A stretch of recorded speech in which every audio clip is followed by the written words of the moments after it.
Sarah Stevens is on the cruise of a lifetime. She loves being away from the hectic reality of day-to-day life, even if it is just for 2 weeks. Sarah's with her partner, James McLeod, on an all-expense-paid cruise around the Gulf Coast of Florida. They won the cruise through a scratch-and-win lottery game. They get the VIP treatment, all for free. James and Sarah enjoy the fun and friendly atmosphere on board the cruise ship. The couple becomes acquaintances with a young man named Ted. James takes a shine to him, but Sarah doesn't fully trust Ted yet. Sarah and James don't always see eye to eye, but deep down, they do truly love each other. But there is potentially greater dangers lurking on this massive cruise ship. Could a picture-perfect cruise turn into a deadly disaster?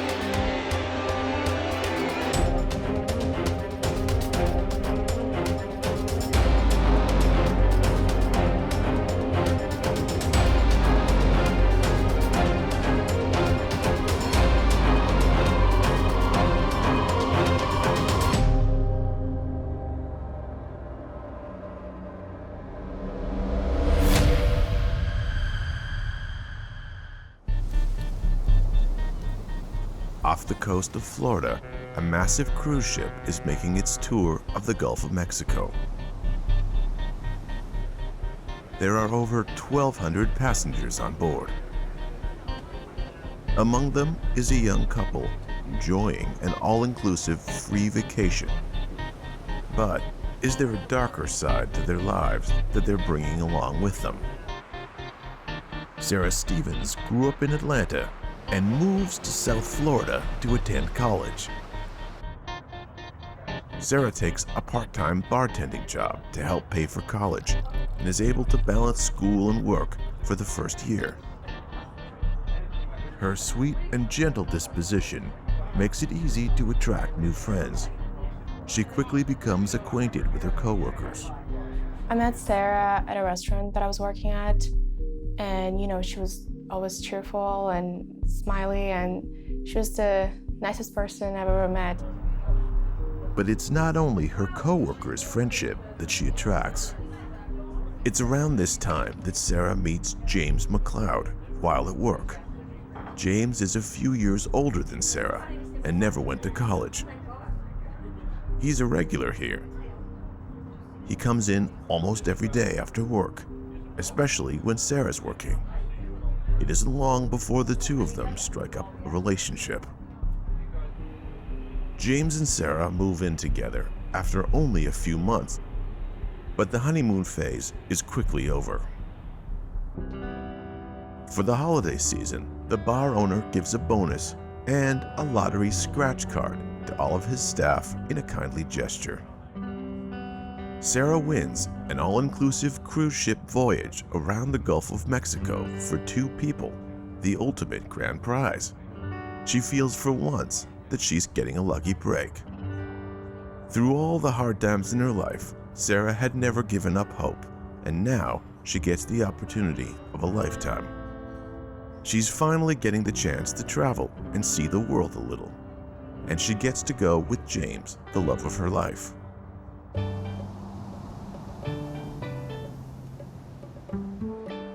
Sarah and James enjoy themselves the first few days on board their 2-week-long cruise. They put their worries behind them for the time being and enjoy themselves. They know it won't last forever, so they don't waste a moment. Sarah meets a young man named Ted. She finds his flirtatious behavior obnoxious. She rejects his advances and goes to find James. Later on, James meets Ted at the bar. But unlike Sarah, Ted and James hit it off. They bond over sports and cars. James is happy to chat with another guy after a few days with just Sarah. Unaware Sarah and Ted had already met, James brings his newfound friend back to meet his girlfriend.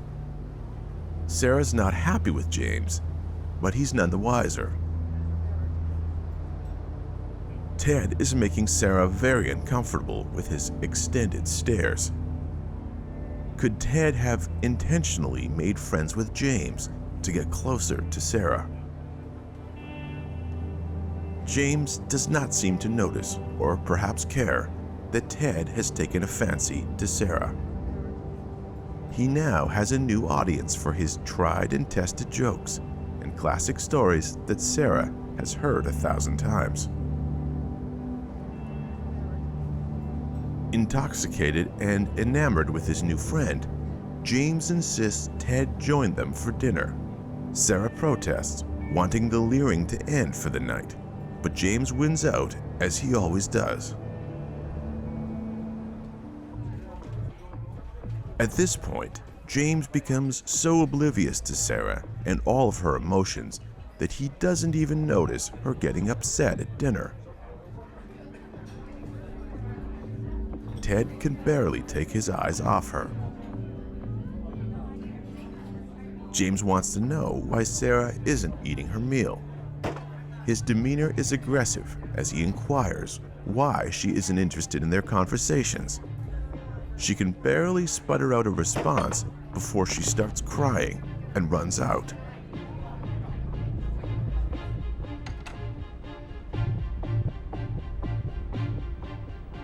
Sarah returns from dinner to find their cabin broken into.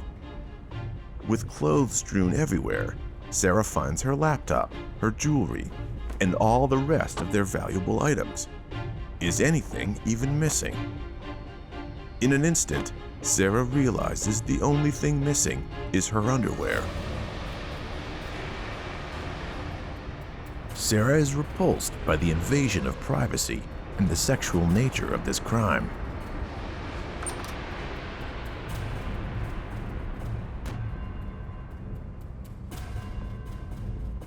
Sarah is in such a panic that she tells the first person possible, who happens to be her cabin neighbor, Rhonda. After calming Sarah down, Rhonda tells her she heard a commotion moments earlier. Sarah knows that the commotion Rhonda speaks of must have been the robber in action. Rhonda isn't able to give a description of the person since she never sees a face. Sarah's distraught, and it's noticeable. The ship's crew lend a sympathetic ear. Sarah tells the attendant about being robbed and how that is making her scared. She wonders aloud if they can move cabins to avoid a repeat visit. But for this, the crew has little to offer. The cruise is full. There are no empty cabins to offer Sarah, despite her predicament. The attendant can do little for Sarah, but tell her that she can disembark at the next stop at her own cost. Hardly an offer worth taking. Sarah notices another man acting strangely around her. Could this be the mysterious underwear thief? Sarah quickens her pace and hurries into her room. She isn't about to hang around and find out who this guy is. She feels targeted. She's in a difficult position here because she's on a cruise ship and somebody has broken into her cabin and robbed her of something very personal.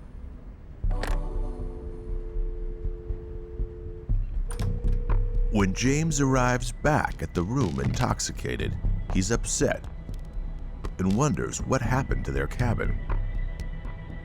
Sarah blurts out that they were robbed, and she tried to find him to tell him. James isn't immediately aware of anything missing. Upset and violated, Sarah exclaims someone stole her underwear. James doesn't believe her. He figures she's overreacting and she misplaced or forgot her underwear at home. James only returns to the room to take painkillers for his bad knee. He's having too much fun to worry about something as trivial as missing underwear. If she wants to stay in their cabin, that's fine. But he's heading back to one of the bars to have some fun. Maybe bump into his new drinking buddy, Ted. He's not going to let Sarah disrupt his good times at the bar. After the creep breaking in, Sarah's scared of being alone and wants some company. Little does James know, Sarah's fear of being alone shouldn't be overlooked, as this is the last time he'll see her alive.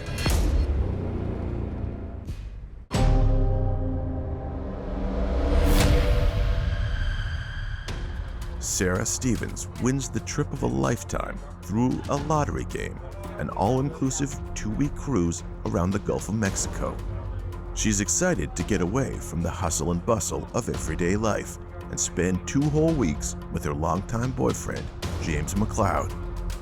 But Sarah's trip to paradise is spoiled by a break-in to their cabin. Oddly, the only thing missing are her undergarments.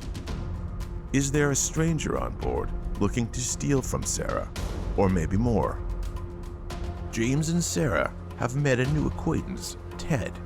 Although Sarah feels uncomfortable around Ted due to his flirtatious nature, James connects with him. James returns for a late-night solo visit to the bar, leaving Sarah alone for 2 hours. He looks for his new friend Ted, but with Ted nowhere to be found, James drinks by himself before returning to his cabin.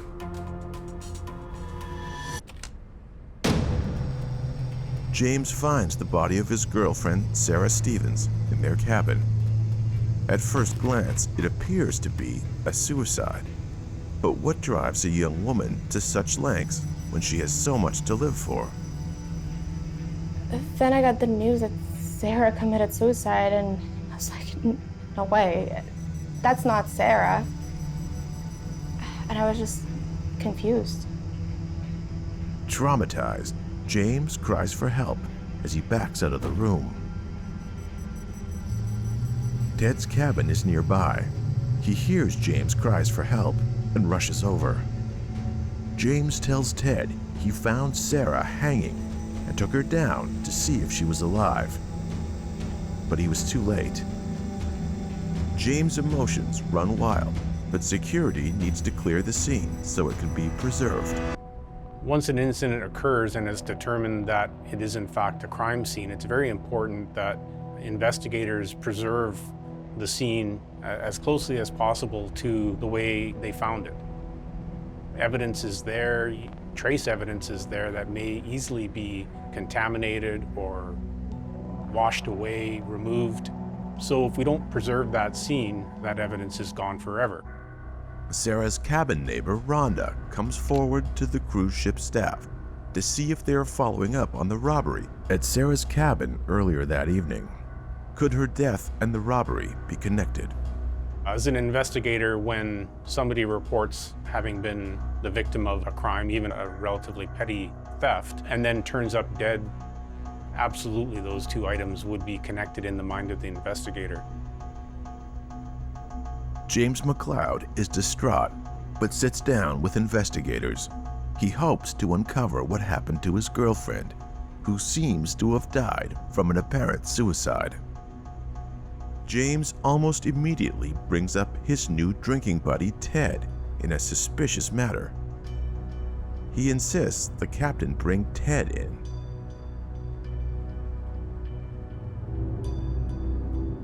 James is hostile towards Ted, and the captain asks James to leave. Well, I think in any case, our job as an investigator is to get the most accurate picture of what occurred, and that involves getting a story from each individual without any input from anyone else. If you were to have 2 people who are antagonistic towards each other in the same room while you were trying to interview one or the other or both, I think the story you're going to get would be a lot further from the truth than what you would anticipate getting. The captain makes sure Ted is 100% focused on him before informing him that he is now a suspect. The captain isn't capable of arresting Ted, but he can detain him until the next morning when the proper authorities arrive. Often there's a lot of confusion over the two terms, detaining and arresting. And I think the easiest way for me to explain it would be to say that an arrest involves a specific accusation of involvement in a particular event, whereas a detention is an exercise of the investigator's rights to hold somebody to gather evidence. A small crowd of curious onlookers gather around Sarah's cabin to see what's going on. The ship's security team works to keep them back. The area is still an active crime scene and needs to be preserved until police can investigate. Criminals do return to the scene of the crime for a number of reasons. They often want to see how the investigation is going. They want some insight into, are the cops close to chasing them? Are they getting any leads? Is there any information that implicates them? That's one reason that they come back. Another, just for the perverse pleasure of watching all the chaos that they've created. So you never know when you're at a crime scene who's an innocent bystander and who might have more of a guilty conscience. The day after the death of Sarah Stevens, the captain comes in to inform Ted that the ship is in port, and the police are on board coming up to see him. Investigators show up on the scene and have a lot to catch up on. With many angles to pursue, the police leave Ted to stew a while longer before they interview him. There are techniques that investigators use. When somebody is aware that they're about to be questioned by the police, there's a certain amount of stress involved in that, just naturally. And leaving somebody to think about what questions may be asked of them by the investigators is a good way to sort of generate a level of anxiety within that person, which could help an investigator extract a certain information from them. Now the investigators are ready to go. Ted is still largely in the dark on what grounds he's being detained. The police have to ask Ted what he knows about the death of Sarah Stevens.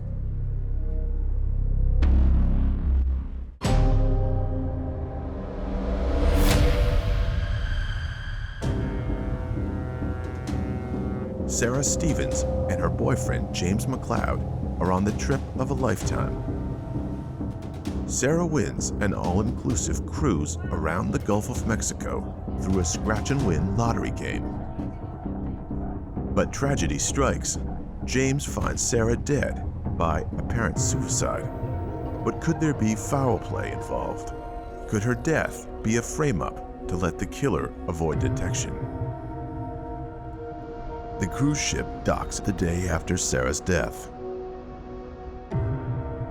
Police board the ship to investigate the cause of her death.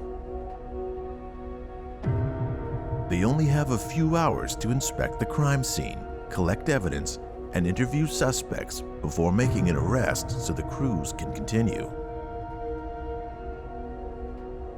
Police detain Ted because they suspect he knows more about the case of Sarah Stevens. Police interrogate Ted, but he's given the chance to tell his side of the story to the investigators. Ted tells the captain about the dinner he had with the couple. He describes them as erratic and frequently mad at each other, and James as a pill popper and heavy drinker. The investigators decide to let Ted go back to his cabin so they can investigate further, but tell him not to go far. As Ted leaves, a cabin neighbor of James and Sarah's is brought in. She claims she heard some commotion coming from their cabin around the time of Sarah's death. Yeah, we often talk about the term eyewitness, and we think of the fact where somebody has actually seen what occurred, but if you could picture someone hearing something without actually seeing an event, they would be, sort of an equivalent to an eyewitness, in that the information that they heard is just as valuable. Conversations, screams or arguments, banging sounds. That's all just as important as an actual visual memory. But upon seeing Ted, Rhonda is going to reveal some more important news. Rhonda claims she saw Ted walk down the hall past Sarah and James' cabin more than once earlier the night of the murder. She says she remembers him so clearly by the way his eyes never stopped moving and never fixated on one thing. Rhonda also notices a distinct tattoo of a snake on Ted's forearm. The image sinks into her memory. When a person can bring information such as specific tattoos or a deformity or something as simple as, a slight limp, that goes a long way in identifying a particular person and removes that person from the greater group of people and narrows it down so investigators, have somewhere more pointed to look. Rhonda's eye and ear witness testimony is very valuable information. Could Ted be hiding something? Would he have been able to get into Sarah's cabin? Meanwhile, Ted attempts to reconcile with James and show there's no ill will. James, on the other hand, has some prickly emotions for Ted at the moment. Despite his best efforts, Ted is not able to calm James down, and he starts to back off. James walks away in a rage. After questioning a few cruise guests, the investigators head back to Sarah's room. They inspect for any blood stains or disturbances in the room.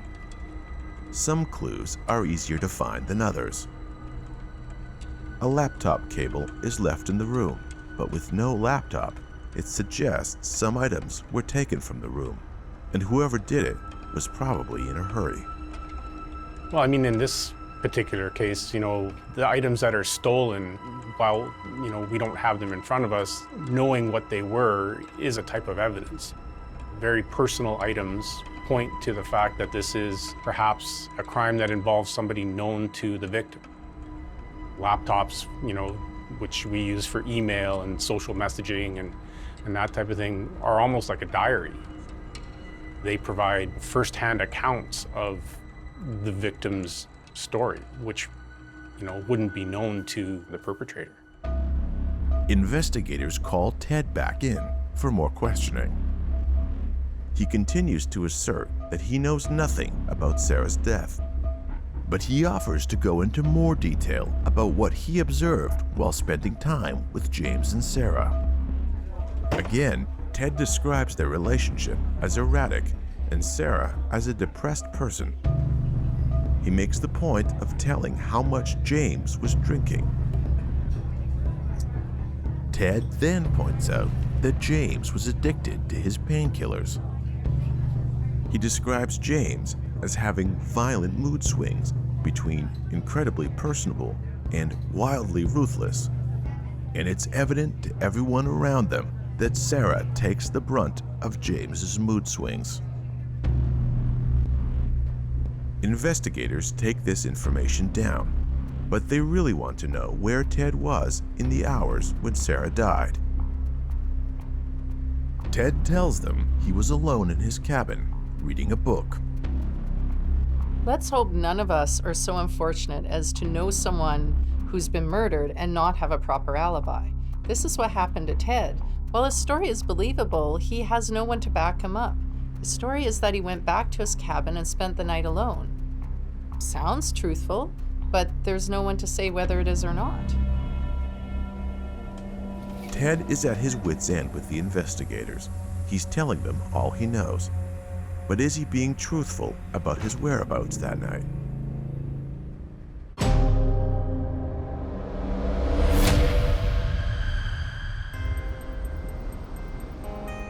Sarah meets a horrific fate on board the cruise. Initially thought to be a suicide, now investigators are getting closer to finding out how Sarah Stevens really and truly died. The ship is in port. as investigators question guests before they make an arrest so the cruise can continue.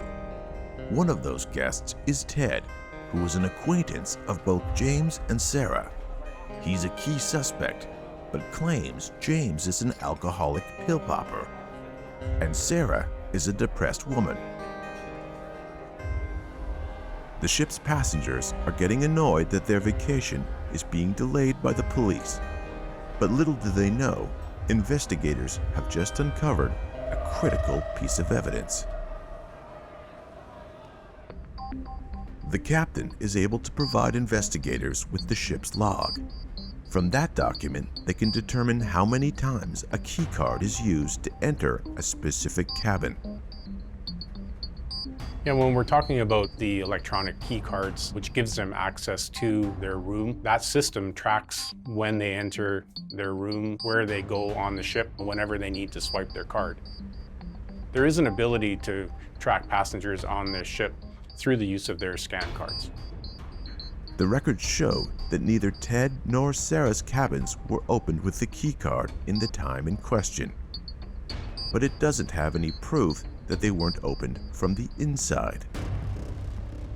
Police need to question James before they can make any judgments on Ted's statements. Until then, Ted will sit and wait.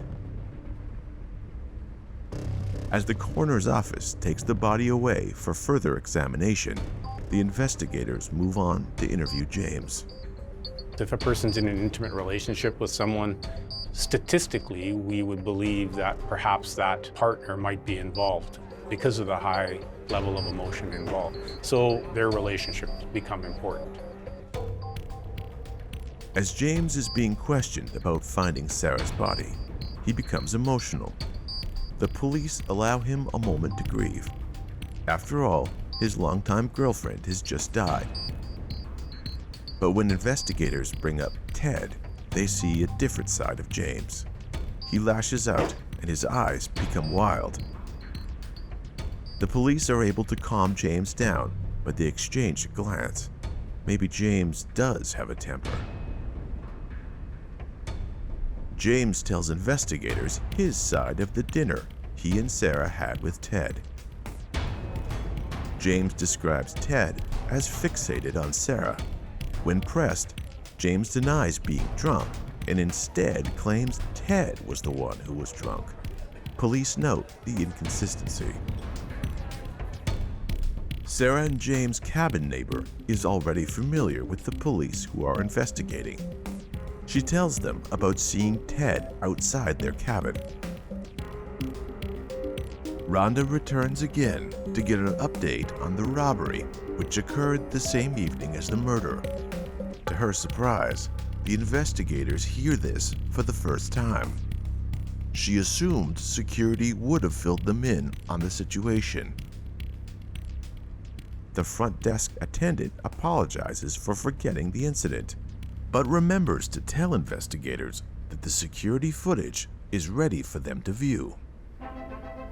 Police find a treasure trove of evidence in the ship's security tapes. This is what the police need to corroborate the witness testimony they've received. Reviewing the security footage, the investigators determine that the initial robbery could not have been committed by Ted. The man in the video is far too short. They do notice something distinct about the underwear thief: his shoes. With the help of the cruise ship staff, the police are quickly able to ID the alleged underpants thief. They head out to speak to him. What does he know about Sarah's death, and why would he want her underwear? Mike is enjoying a nice beverage with his wife when he notices the cops approaching.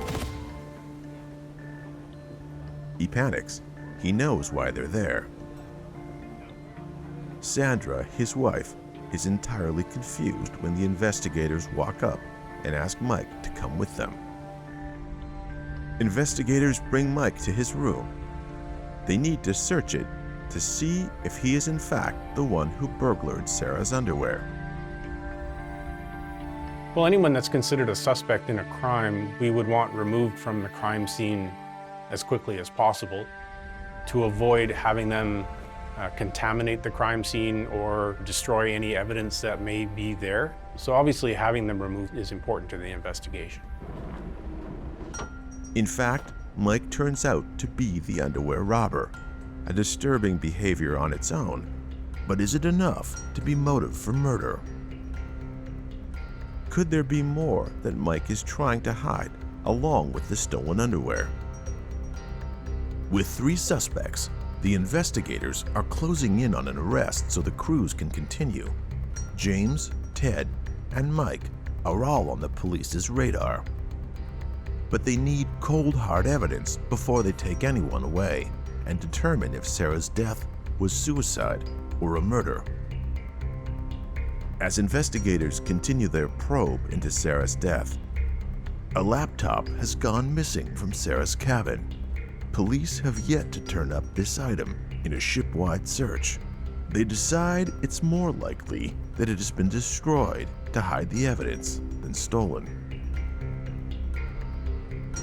They need to find some concrete evidence to begin to find the cause of death and shortlist their suspects. The investigators finally receive information that will help them do that. The police have been investigating the death of Sarah Stevens on board the cruise ship for the past couple hours.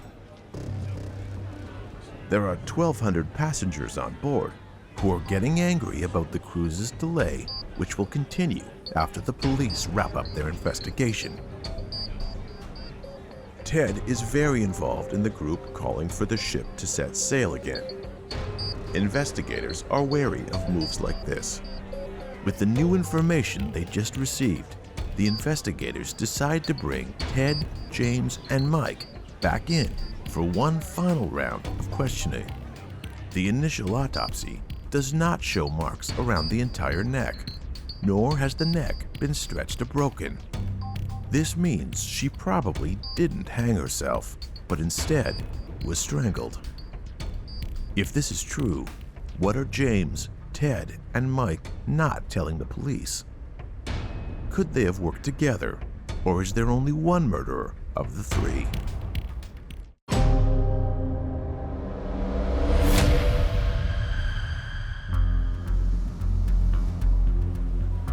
James McLeod's dream cruise ship vacation is shattered when he finds his girlfriend Sarah Stevens dead of an apparent suicide.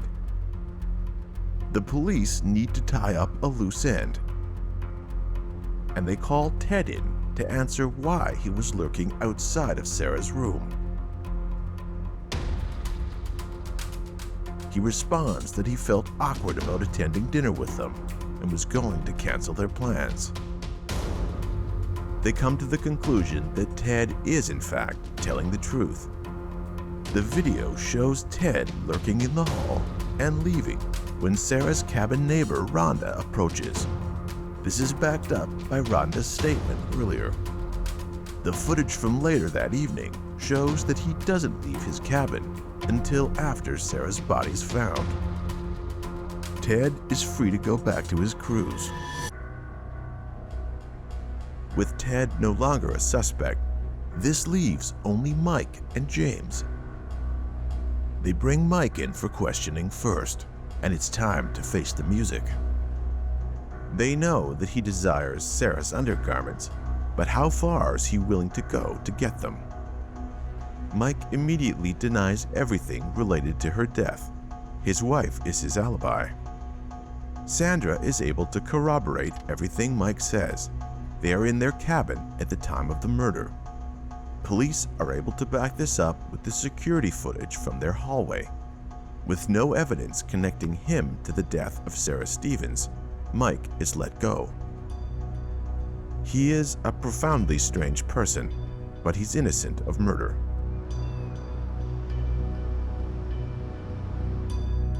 The police have brought James in again. Strange is his normal, but James is acting especially erratic. Fearing for their own safety, police search James for any weapons. The only thing they find is a bottle of painkillers and a flask of whiskey. Police have to calm James down. He's worried that he's in trouble for having pills and booze on him. Investigators turn his attention to larger, more pressing matters. Scientific evidence from the autopsy that Sarah could not have died from hanging. They know she did not die by her own hand. But who could have done this? What more evidence do the police have? Whenever someone dies mysteriously or there's believed to be foul play, you always look at the spouse or significant other first. There's a reason for that. When someone dies mysteriously or is murdered, it's often the person closest to them who has committed the crime. Slowly but surely, making their way through the security footage from that night, investigators have determined that James and Sarah were the only people who entered their cabin that night. This may be the cold hard evidence they need to arrest James for the murder of his girlfriend, Sarah Stevens. Police confront James about whether he had any involvement in Sarah's death. James avoids the question and instead admits to doing prescription painkillers and excessive drinking. He insists he did nothing wrong. The police have another powerful piece of evidence they present to James. The autopsy shows significant bruising on Sarah, some of it from hours or days before her death. James is speechless. He has never been confronted about his abuse of Sarah, and he continues to deny it to the police. James never made eye contact with anyone but Sarah. He was really hard to figure out. He had this bad, negative energy around him. I never liked his presence. Investigators again have evidence to refute the claims James is making. They can show him the video to prove it. The security footage is undeniable evidence that James lied about what happened during the dinner with Ted. James contends he simply remembered wrong. They are also able to show him the footage of their door. It shows James and Sarah entering. An hour later, James leaves alone. 2 hours later, he returns and finds Sarah dead. But could Sarah have been dead in their cabin the whole time? Did James stage her death to look like a suicide? Why is it that only James ever saw Sarah's body hanging? The police continue to press James as it becomes more clear that his statements are full of lies. The more they dig, the more truth comes out. The police ask James what happened to Sarah's laptop. James doesn't have an answer. The laptop may have information that could help lead investigators to an arrest. Sarah always had her laptop with her. She had everything on it. Any break from work she had, she was always on it. The police tell James they've contacted Sarah's family about her death. When the police question her family about James, they tell them they've had concerns for her safety. In the past, they had noticed her trying to hide bruises. James is still adamant that he was not involved in Sarah's death. From his perspective, there was no wrongdoing. James claims that he and Sarah came back from their cabin after having made up and got drunk at one of the cruise ship's bars. Sarah is further gone than he is. James does the gentlemanly thing and helps her into bed before heading back down to the bar for a nightcap. James details his version of finding Sarah's body hanging from the ceiling fan. He claims he immediately took her down because he wanted to see if she was alive. He wasn't thinking about the integrity of the crime scene. As James concludes his version of the events that night, investigators look him up and down carefully. Is James McLeod capable of cold-blooded murder? Could alcohol and painkillers make a violent streak become deadly? Or has a slow progression of abuse turned into murder? Police conclude that the ceiling fan could not support a person. The autopsy backs that up, noting that Sarah did not die from hanging. With James being the only one with access to the room and his alcohol and drug abuse, police arrest him on charges of murdering Sarah Stevens.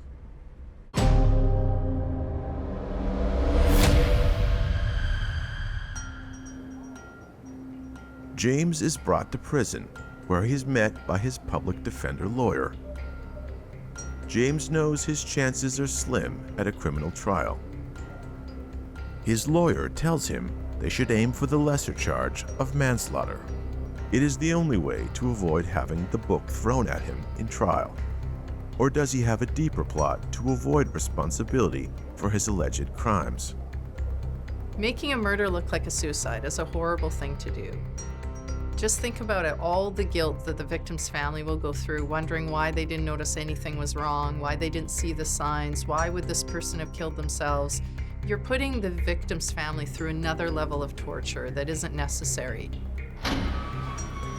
As the defense and prosecution gather their evidence prior to the trial date, a bail amount of $20,000 is set for James. A relative of James comes through with the $20,000 bail, and he's released from jail. With his trial date looming in the near future, James is free for now. The cash bail system allows for people accused of crimes to post a certain amount of cash to ensure or to prove that they will show up in court, because they obviously don't want to miss or forfeit the cash should they not show up and appear for their trial or any further proceedings. James must be at the parole hearing in 24 hours. It appears as though he won't be making it this time. James sees his opportunity for freedom and takes it. The problem with the bail system is that it allows people an opportunity to escape, and that's what happens with James. He, for some reason, gets a moment of freedom and he takes full advantage of it and gets away. This is one of the problems that happens sometimes, and until the system is fixed, it's very hard to prevent. James decides to make the most of his newfound freedom by fleeing the country altogether. I miss Sarah every single day. There's so many things that remind me of her, and I want to call her and talk to her about it, and she's not there. I can't believe she's not there. I can't believe she was taken away from this world, and where's the justice? Where's the justice for her? After winning the trip of a lifetime, Sarah's life was taken too soon by her boyfriend James. He's currently missing, and his jail cell sits empty, awaiting his return.